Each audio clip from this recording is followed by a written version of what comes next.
Well, it's been an incredible week in the world of Donald Trump. Lurid allegations and one of the most heated presidential press conferences in history. And he's not even in the White House yet. Well, the man with the ear of the president-elect, Nigel Farage, joins me now in the studio. Hello, good to see you here. Good morning. I'm not sure if there's ever been a president entering the White House under such a cloud of controversy. You've spent more time with him than any other UK politician since he won that election. How is he going to turn it around? Oh, he's not. No.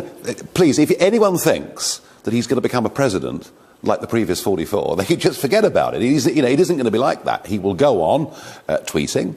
He will go on saying what he thinks. He will go on generally ignoring the media, and rather than doing press conferences, he'll do a YouTube clip or whatever it is. No, this is going to be completely and utterly different. What matters, frankly, isn't what the commentariat think. What matters is what the American people think. But then the American people, he's actually got the lowest approval ratings of a president-elect since polling began. Well, what a fantastic place 37%. to start. What a great place to start. Absolutely ideal. Now, if you start with relatively low expectations, but then show people that you can bring money back to America, you can bring jobs back to America, and control the border with Mexico, if he can do those things, what you'll see is his popularity ratings go through the roof. There's, of course, that famous photo of you by the gold elevator in Trump Towers. When was the last time you spoke to him? I'm just trying to think. Just before Christmas. Just before Christmas. But obviously we're out there this week. It's going to be very exciting. I mean, look, I know that people look at this guy and from this side of the Atlantic, all they've seen is controversy, negativity. I mean, all I would say is this. He has appointed some absolutely first-class people to big positions.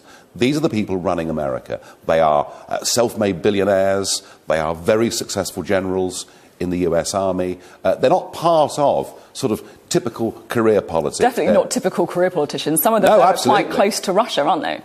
Well, business-wise, one in particular has been. I mean, obviously, the relationship with Russia, is dominating everything at the moment. And there's even talk of perhaps a Reykjavik summit, rather as Reagan did with Gorbachev all those years ago. I think the important thing is this. I mean, there is nothing, absolutely nothing to be lost in him sitting down and talking with Vladimir Putin. And the idea that somehow he's going to appease Putin or give in to Putin or hand over our security secrets to Putin, frankly, is nonsense. At the moment, there's a complete standoff between all of us in the West and Russia. We're back to the Cold War. If a conversation could ease those tensions, surely that makes sense. But doesn't that worry you? I mean, Russia has bombed hospitals in Syria. They've hacked a democratic election. They've invaded a neighbouring state. Isn't it worrying that Donald Trump is appearing to be quite conciliatory towards Russia? I think that the point about the invasion of the Crimea, the takeover of the Crimea, is that this is a conflict that we provoked right from the start. Our expansionist attitude towards the Ukraine, the European Union, NATO, wanting to take that country, and that is what sparked all of this. We need a different approach towards Russia, one that is not in any way going to give in or appease them, but one that says perhaps poking the Russian bear with a stick isn't that intelligent.